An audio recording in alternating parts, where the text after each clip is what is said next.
Brought to you by Vega, powered by Sensodyne and Vinyl. Grow ZFC.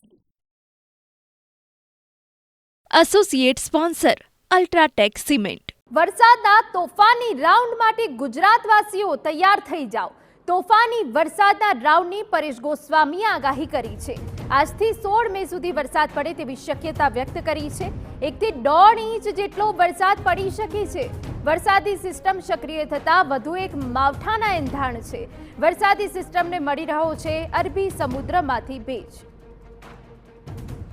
રાજ્યની અંદર ફરી એક માવઠાના વરસાદની શક્યતાઓ છે, એટલે ખાસ કરીને આ જે વરસાદ છે એ પ્રી મોન્સૂન એક્ટિવિટીના ભાગરૂપે હશે અને આ વરસાદની અંદર ભારે ગાજવીજ અને પવન સાથે તોફાની વરસાદો પડે તેવી શક્યતાઓ છે. ખાસ કરીને આજે 12 મે થી લઈ અને 16 મે 2024 સુધી આ રીતે વરસાદની શક્યતાઓ રહેલી. રાજ્યના મોટા ભાગના વિસ્તારોની અંદર વરસાદની શક્યતાઓ છે, તોફાની વરસાદની શક્યતાઓ છે અને રાજ્યના અનેક વિસ્તારો એવા હશે કે જ્યાં 1.25 થી લઈને 1.5 ઇંચ સુધીના વરસાદો થાય તેવી શક્યતાઓ છે. એટલે એક પ્રકારે મોટી પ્રી મોન્સૂન એક્ટિવિટી થાય તેવી શક્યતાઓ છે. આની અંદર વરસાદનું પ્રમાણ 1 ઇંચથી પણ વધારે હશે.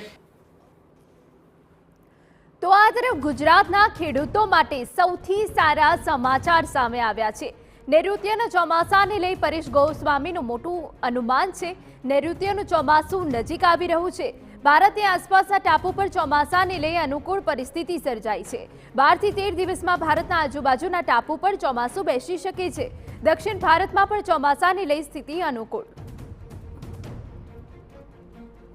12 થી 13 દિવસની અંદર ભારત નજીકના જે ટાપુઓ છે એ ટાપુઓ ઉપર 12 થી 13 દિવસની અંદર ચોમાસાની એન્ટ્રી થાય તેવી પણ શક્યતાઓ હાલ અમને દેખાઈ રહી છે.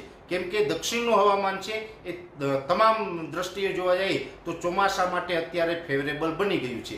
એટલે દક્ષિણની અંદર ચોમાસું સક્રિય થઈ રહ્યું છે અને ગુજરાતની અંદર અત્યારે પ્રી મોન્સૂન એક્ટિવિટીના ઝાપટા જોવા મળે તેવી શક્યતાઓ છે. Brought to you by Vega, powered by Sensodyne and Vinyl. Grow ZFC. Associate sponsor UltraTech cement.